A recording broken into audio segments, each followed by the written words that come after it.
daily game plan for success. It's Sacks in the Morning. Steve Sacks. Hi, Steve Sacks here with Sacks in the Morning, and welcome to Tuesday, May the 16th. And today we've got two great lessons coming from the story of just one person. And this guy was a very good pitcher who was relentless in his drive to get batters out and grow and change as he aged and as his skills did as well.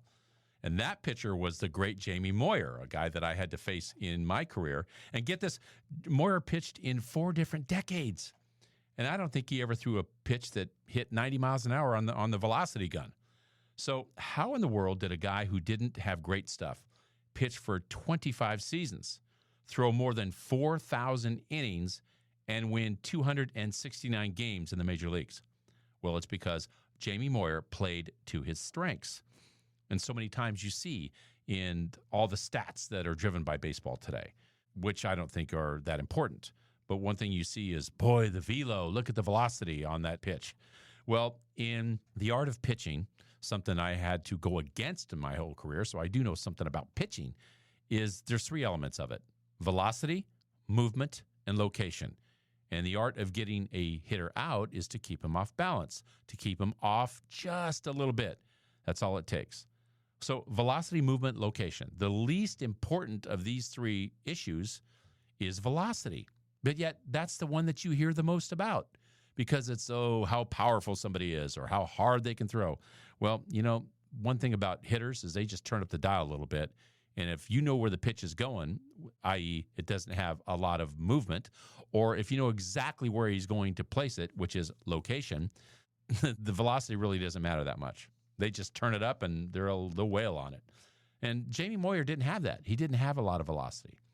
But as I mentioned, there was a second story involving Jamie Moyer, and that is the impact that he had off the field.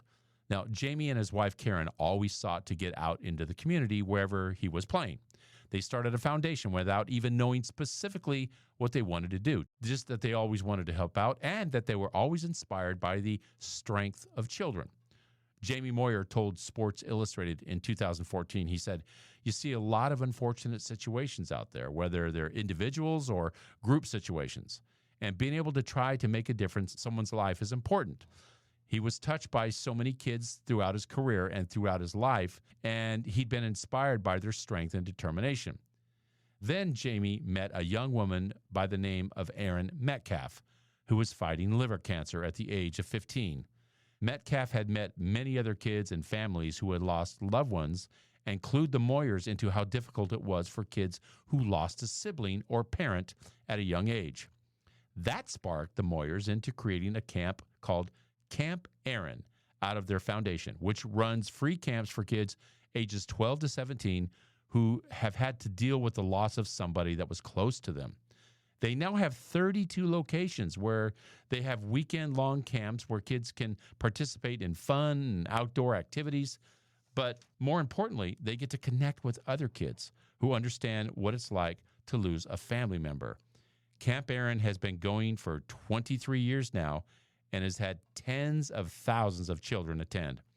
Moyer got the most out of his skills as a pitcher and is still getting the most out of his stature and influence as a professional athlete by helping so many children going through such a difficult time.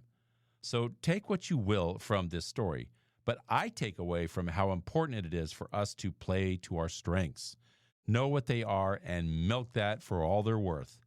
More importantly, helping people along the way. Always look to where you can help others. And if you really make it in life like Jamie Moyer did, then look even harder at the positive impact that you can have on others. And that's my short for today. If you like what you heard, give us a positive review, subscribe, and share. Also, remember that the Sacks in the Morning swag is now available on my Instagram site. Go to SacksInTheMorning_podcast.